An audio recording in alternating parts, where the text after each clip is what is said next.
दोस्तों नमस्कार, वंदे मातरम, जय हिंद। आज मैं चर्चा करने वाला हूं उन लोगों पर जो रातों रात पैसा, शोहरत और प्रसिद्धि पाने के चक्कर में अपने धर्म, अपने परिवार, अपने समाज, अपनी मर्यादा, अपने संस्कार तक भूल जाते हैं। और ऐसा नहीं है कि ऐसे लोगों को कोई समझाइश नहीं देता। जब उनके अपने रिश्तेदार, उनके शुभ चिंतक उन्हें समझाइश देते हैं तो उनके अपने परिवार वालों को उनको बुरा ही नहीं लगता, बल्कि ये लोग सोचते हैं कि इनकी प्रसिद्धि से ये लोग जल रहे हैं। और उनके बर्बादी का कारण उनके परिवार वाले ही नहीं, वो लाखों फॉलोअर्स भी है जो ऐसे लोगों को लाइक और फॉलो करते हैं। मैंने बीकानेर शेरनी के सैकड़ों वीडियो देखे। ओ प्रधान, ये बीकानेर की शेरनी है। इस एक शब्द के अलावा उसके पास कोई दूसरा शब्द तक नहीं है, फिर भी लाखों लोग उनको फॉलो कर रहे हैं। अरे डूब मरो चुल्लू भर पानी में तुम लोग, क्या देख करके ऐसे लोगों को फॉलो करते हो? फॉलो लाइक करना है तो उन बहन बेटियों को करिए जो अपने देश, अपने समाज, अपनी मर्यादा, अपने संस्कारों में रह करके इस देश और अपने समाज का नाम रोशन करती है। ऐसे लोगों को फॉलो करके तुम उनको प्रोत्साहित ही नहीं, उन बहन बेटियों को का मनोबल भी गिराते हो जो अपने संस्कार, अपनी मर्यादाओं में रह करके देश और अपने परिवार का नाम रोशन करती है। और जब उनके अपने समझाइश देते हैं, उसके बाद भी वो जब सुधरने को तैयार नहीं होता तो इसका जिम्मेदार भी वही होता है। और इस ऑडियो में आप जरूर सुने, ये पूरा ऑडियो सुनिए कि बीकानेर शेरनी को किस तरह पहले समझाइश भी दी गई थी। एक बार पूरा वीडियो जरूर सुनिए। कि अगर कोई पत्नी अपने पति का कहना नहीं मानेगी, अपने सास ससुर, बूढ़े सास ससुर को स्वीकार नहीं करेगी और फिर डिस्को बन के छोटे छोटे कपड़े पहनकर शहरों में रहने की मांग करेगी, तो उसका पति उसको स्वीकार नहीं करेगा। ऐसी लड़कियों को भगाना ही चाहिए, ये मेरा मानना है। मैं तो सीधा बोल रही हूँ, जो अपने कास्ट की लड़की की, मतलब अपने कास्ट के लड़के से शादी करे, उसको सीधा सूट करो। देखो, मैं सूट करने की बात तो नहीं कहूंगा। मैं बोल रही हूँ, मैं बोल रही हूँ, जो भी अपने माँ बाप का नाम मिटा रही है उसको सूट करो। उसको लड़का हो या लड़की, दोनों को सूट करो। तो इसमें आपको नहीं लगता कि आप भी शामिल हो? हाँ, मैं भी गलत काम करूँ तो मेरे को भी सूट करो, मैं मना नहीं कर रही। नहीं, जैसे आज मेरी बात सुनो, गंदी हूँ कि लव मेरे को ना पसंद है ना। आज तक मैं कह रहा हूँ कि मेरी आज इतनी उम्र हो गई और 20 साल तो मेरे को इस लाइफ में हो गया है, मैंने आज तक आपके जैसा वीडियो राजपुरुष समाज की एक भी लड़की का नहीं देखा। बताओ। नहीं देखा तो मेरे को भी सूट करो। मैं भी बोल रही हूँ, मेरे को सूट करो, तेरा गोली ठोको। नहीं, वो आपके पिताजी का डिसीजन है, हम क्यों गोली ठोके बेटा? हमारा तो काम है समझाना, सुधारना। जो गलत है समाज में उसको गोली मारो, और जो भी लड़की गोली मारने का, देखो, गोली मारने की अनुमति हमें सरकार और कानून नहीं देता है। अगर सरकार और कानून गोली मारने की अनुमति देता ना तो समाज के लोग उसमें विचार करते हैं। बाकी परिवार का डिसीजन है ये कि कानून के अगेंस्ट में जाके क्या कार्रवाई करना है, बराबर। फिलहाल तो मैं तो जो संविधान हमें जो अनुमति देता है ना, जो संविधान जो परमिशन देता है ना, उसी की बात करूंगा। और ये कहूंगा कि अगर कोई गलत रास्ते जा रही है तो उसको सुधारने का काम, उसको समझाने का काम, उसके परिवार तक उस बात को। कई सारी ऐसी लड़कियां हैं जिनके आईडी के बारे में माँ बापों को पता ही नहीं है। अब तुम्हारे इंस्टा के बारे में तुम्हारे पापा को पता ही नहीं है। हमारे मम्मी पापा को पता है? नहीं पता। तेरे पापा बोल रहे हैं तो कि मुझे तो पता नहीं है। तेरे पापा बोल रहे हैं, क्लियर बोल रहे हैं उस ऑडियो में कि मुझे जानकारी नहीं है उसके बारे में। मेरे पापा ने ऑडियो कौन सा? मेरे पापा को फोन ही नहीं चलाना।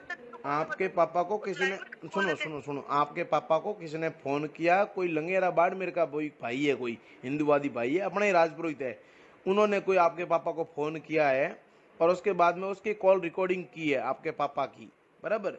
और वो कॉल रिकॉर्डिंग उन्होंने शायद अभी आपके पापा ने भेजी है कि भूर सिंह जी लंगेरा ने भेजी है, पता नहीं, जिसने भी की है। वो कॉल रिकॉर्डिंग समाजों के ग्रुप में वायरल हो रही है, मेरे पास आ गई है, तो हर जगह चल रही है वो चीजें। हाँ, मेरे को अभी मैं आपको व्हाट्सएप मैसेज करती हूँ, मेरे को भेजना कौन सी है। ठीक है, मैं देखती हूँ मेरे पापा की वॉइस है या नहीं है। ठीक है। और बाकी आप स्टोरी डिलीट कर दो, मैं अपना डिलीट कर दूँ। हाँ, मैं स्टोरी सारी हटा दूंगा, मुझे कोई इससे न तो 1 रुपया का फायदा है। मैं तो इतना कहूंगा कि आपके अंदर जितने भी ऐसे वीडियो है ना बेटा, एक बार डिलीट कर दो, ठीक है? और है ना, और दूसरी बात सुनो कि ये केवल मेरी स्टोरी, मैं तो अभी हटा दूंगा, मुझे कोई आपत्ति नहीं है, परंतु समाज के हजारों सैकड़ों लोगों ने स्टोरी लगा रखी है, उनका क्या होगा? किस किस को बोलोगे आप, ये बताओ कि आपके पापा ने उसमें आप बैठा देंगे, मेरा अकाउंट सही हो गया तो अपना बैठा देंगे, क्यों लगाएंगे? हाँ, और आपके मतलब समाज के इतने सारे लोग हैं, किन किन के ऊपर आप केस करोगे बताओ? एक लड़का मेरे को बोल रहा है, बोले यार भाई साहब मैंने तो उसको एक बार पहले भी बोला था तो मुझे केस करने की धमकी दे रही थी।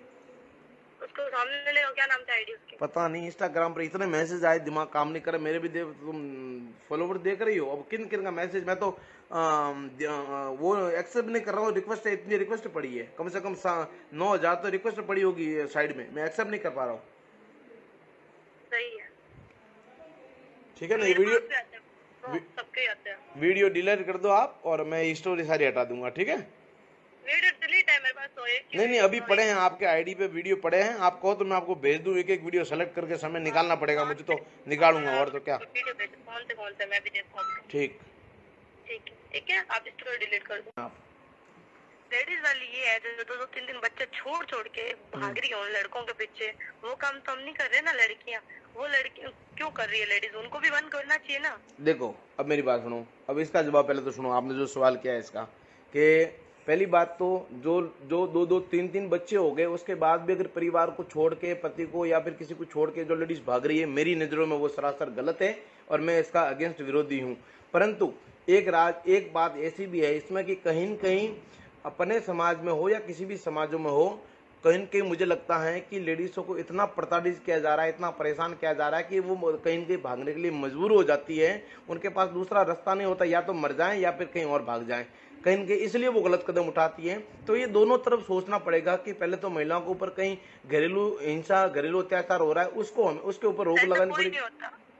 ऐसा कोई नहीं होता आजकल, नहीं होता है, मेरे पास मामले आए, मैंने सॉल्व किए, मैंने सॉल्व किए घरेलू हिंसा वाले मामले, मैंने सॉल्व किए। होते हैं, घरेलू हिंसा बहुत होती है, बहुत प्रताड़ित जो परेशान होती है, महिलाएं बेचारी पूरी जिंदगी मार खाती है और 3 बच्चों के बाद मार खाती है, परेशान होती है, कमा के देता नहीं है पति, तब जाके उनको कहीं के गलत डिसीजन लेना पड़ता है। ऐसे मामले मेरे पास आए हुए हैं।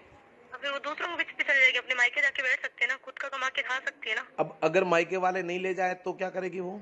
खुद का कमा के खा सकती है ना, खुद के नहीं।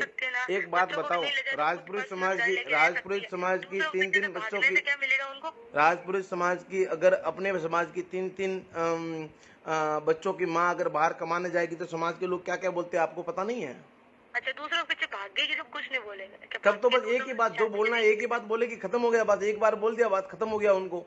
मैं तो भागने का विरोधी हूँ, परंतु कहीं न कहीं घरेलू हिंसा के ऊपर रोकथाम लगेगा, तब जाके ये चीजें स्टॉप होगी, नहीं तो नहीं होगी।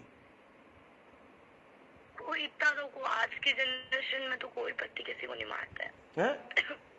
आज की जनरेशन में तो कोई किसी पति को, पत्नी को नहीं मारता है। आपने शादी नहीं की है बेटा, आपने शादी नहीं की है अभी, इसलिए आप शादी करो ना, उसके 1-2 साल के बाद मुझे आप फोन करना, मुझे बताना कि कैसी है आपकी मैरिज लाइफ। अच्छी होगी, इतना तो पता है। बताना मुझे, और ईमानदारी से बताना। अब आप लोगों ने ये ऑडियो भी सुना होगा, यानी इस ऑडियो में जो एसएस टाइगर और सुरेश राजपुरोहित वो अच्छे से समझा रहा बीकानेर गर्ल को, यानी कि ये सभ्य समाज का काम नहीं है, यानी क्योंकि वो दोनों राजपुरोहित हैं तो उसको समझा रहा है। अब बात यहां से बिगड़ती है, और बिगड़ने के बाद में मोहित सोनी और एसएस टाइगर के ऊपर, दोनों के ऊपर मुकदमा भी दर्ज होता है, जिसमें बाकायदा मोहित सोनी को पुलिस गिरफ्तार भी करती है, उसके बाद में उसकी जमानत भी होती है। अब आप लोग सोच रहे होंगे मैं इनको अब इस मुकदमे से क्यों जोड़ रहा हूं, यानी जो अभी लेटेस्ट जो इनके ऊपर जो 200 ग्राम डोडा और अफीम का जो मामला है उसके साथ में क्यों जोड़ रहे थे, तो इसी का भी मैं आप लोगों को बता देता हूं। क्योंकि जैसे ये गिरफ्तार होती है तो वही मोहित सोनी और एसएस टाइगर अपने दोनों फेसबुक पेज और इंस्टाग्राम पेज पे इन दोनों की पोस्ट करते हैं, और वो भी बता रहे हैं, इनके ऊपर लिख रहे हैं कि ज्यादा देर तक नहीं टिकता, जो भी है वो जो बातें वो अपनी जो इंस्टाग्राम पे भी बता रही हैं। और वहीं जो एसएस टाइगर है वो इंस्टाग्राम पे लाइव भी आकर भी बीकानेर गर्ल, बीकानेर शेरनी के बारे में कुछ बोलता है, वो भी हम आप लोगों को दिखा रहे हैं कि क्या क्या बातें हो रही है वो भी, और जो इन्होंने जो पोस्टें लगाई थी वो भी आप लोगों को बता रहे हैं। अब ये था पूरा मामला कि इन दोनों की, इन चारों की जो आपस की जो लड़ाई है वो अभी की नहीं है, आज से 1.5 साल पहले की है। अब जो मामला हुआ है, यानी कि अब जैसे भी हमने पुलिस वालों से भी बात की थी, तो उन्होंने कहा कि जो पहले के मामला और इस मामले के बारे में कोई लेना देना नहीं है।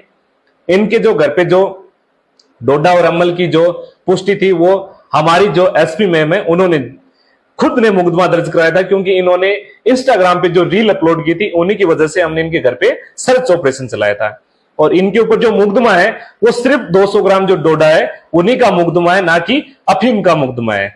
और वहीं ये जो बीकानेर गर्ल, बीकानेर के सैनी ये भी दावा कर रहे हैं कि हमारे साथ में जो अफीम का जो हम वीडियो बना रहे हैं वो बाकायदा गायों को देने वाला काला गुड़ है। वहीं कई जो सोशल जो इंस्टाग्राम में जो यूजर्स उनका मानना है कि ये तो अफीम ही है, गुड़ ऐसा नहीं होता, काफी अफवाहें हो रही हैं। ये था पूरा मामला। आप लोगों को कैसा लगा ये मेरे को कमेंट में जरूर बताएं। धन्यवाद। राम राम। मैं आपका साथी लक्ष्मण सिंह सुदना। मिलते हैं एक और नए वीडियो के साथ।